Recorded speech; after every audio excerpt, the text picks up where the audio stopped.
Bago pa man ang susunod na hearing sa Setyembre, kinumpirma ni dating presidential spokesperson Harry Roque na kukwestiyonin nila ang jurisdiction ng ICC sa pag-aresto kay dating Pangulong Rodrigo Duterte.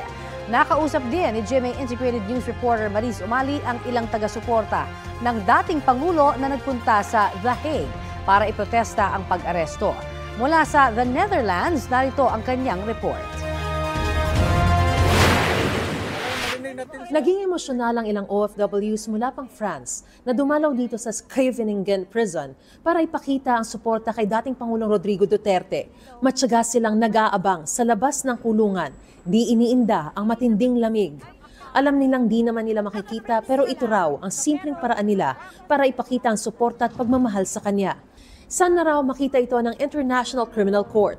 Alam namin yun na hindi namin makikita si tatay, pero kailangan namin siyang suportahan kasi mahal na mahal namin si Tatay Digong sa Mindanao.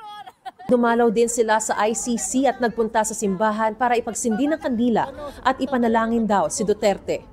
Babalik daw sila sa March 23 para dumalo sa Malawakang Rally at may pagdiwang din ang kaarawan ni Duterte sa March 28. Mapakinggan ng ICC yung boses ng mga Pilipino. Kasi di mo alam, ang napakadami talagang Pilipino na for Duterte. Sa ngayon, at tanging si dating Executive Secretary Salvador Medialdea pa lang ang formal na tumatayong abogado ng dating Pangulo. Sabi ni Attorney Harry Roque, nakausap na niya ang British-Israeli lawyer na si Nicholas Kaufman, na kabilang sa mga isinumite nilang pangalan sa ICC para maging counsel ni Duterte. I have confirmed kung sino yung lead counsel. And the only one na na-recognize ang hukuman is Attorney Bingbong Medialdea. Hindi ko alam kasi hanggang ngayon wala pa rin kaming permiso to enter the detention facility. No? But nagkausap kami ni Attorney Hoffman at nag-aantay pa rin kami. Batay sa website ng law firm ni Kaufman, naging prosecutor siya ng International Criminal Tribunal for the former Yugoslavia at International Criminal Court sa The Hague.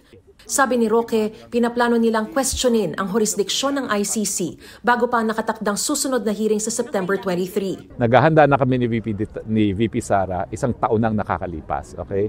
And everything that we expected to happen, in fact, happened.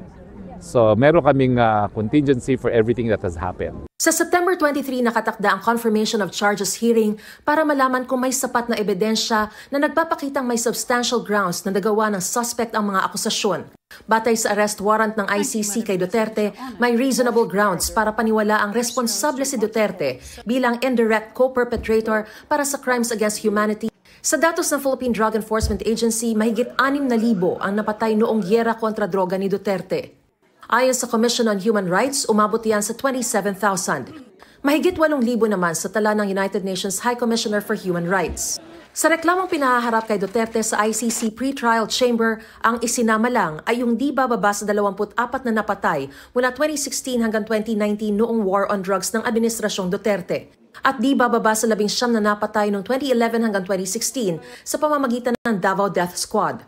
Ayon sa isa sa 5 Pilipinong ICC-accredited lawyer na si Attorney Joel Ruiz Butuyan, hindi layunin sa ICC trial na patunayan ang lahat ng pagpatay. Kailangan lang anyang maipakita ng prosekusyon kung naging systematic at ginawang polisiya ang pagpatay bilang solusyon sa iligal na droga at kung magkakaugnay ang mga patayan. Widespread and systematic papakita yon. Mag-represent taho sila ng mga sample incidents that will prove na talagang ginawang pulisiya yung pagpatay bilang solusyon sa illegal drugs. Yung prosecutor po ibibigay kay former President Duterte yung ebidensyang gagamitin laban sa kanya sa trial. Malaking pribilehyo sa kanya kasi sa atin dito sa Pilipinas walang ganon. Napaka-fair ho yung mangyayaring trial. Sabi ni Roque, hindi siya aalis ng The Netherlands nang hindi kasama si dating Pangulong Duterte. Sa ngayon, si Vice President Sara Duterte pa lang daw ang nabigyan ng permiso na makadalo sa dating Pangulo. Mariz Umali nagbabalita para sa GMA Integrated News.